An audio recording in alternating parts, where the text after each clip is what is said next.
Chapter 2.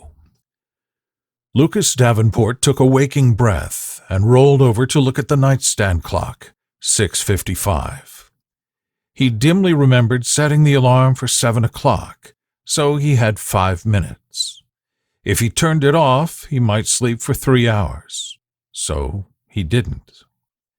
Whether his wife was still asleep beside him, which meant that it was the weekend, the only days she slept in. He rolled away from her toward the clock side of the bed, winced from the dull ache in his chest, and settled in for the last 4 minutes, eyes half open, looking up at the ceiling, trying to nail the exact day of the week. Sunday? Sunday. On Sunday, he had to get on an airplane. Everything was coming into focus. Lucas had been shot the previous spring. With September half gone, he was still feeling after effects, which he supposed was better than the alternative. He was working hard to get back into shape, running, lifting, punching a heavy bag. Everybody said how good he looked.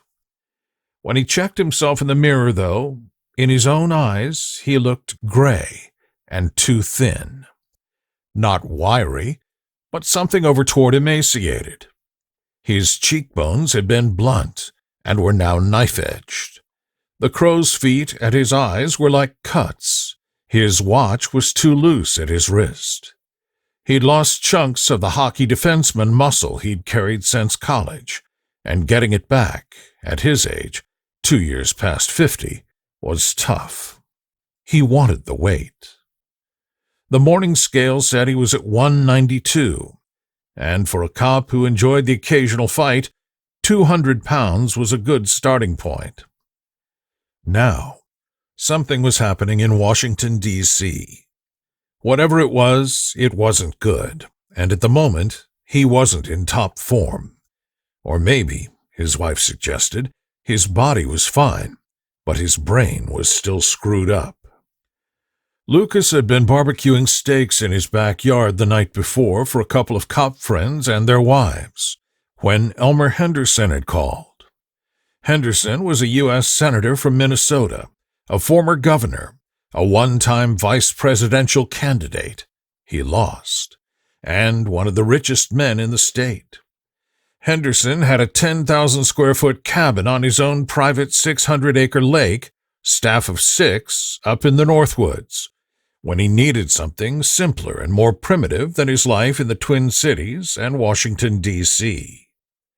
He had a dozen plaid shirts and numerous pairs of carefully ironed and faded jeans for the cabin life, along with several pairs of buffalo hide loafers. Lucas had once spent a weekend at the cabin, and he'd peeked in Henderson's main closet, because he was a cop, and therefore somewhat curious, or snoopy.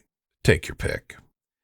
Henderson's jockey shorts, Lucas believed, after a surreptitious inspection, were both ironed and starched. Henderson also had a smaller, more discreet cabin in Wisconsin, which he called the Hideout, where he and the other big cigars from the Twin Cities cut their political deals. Lucas had been there as well, cutting a deal.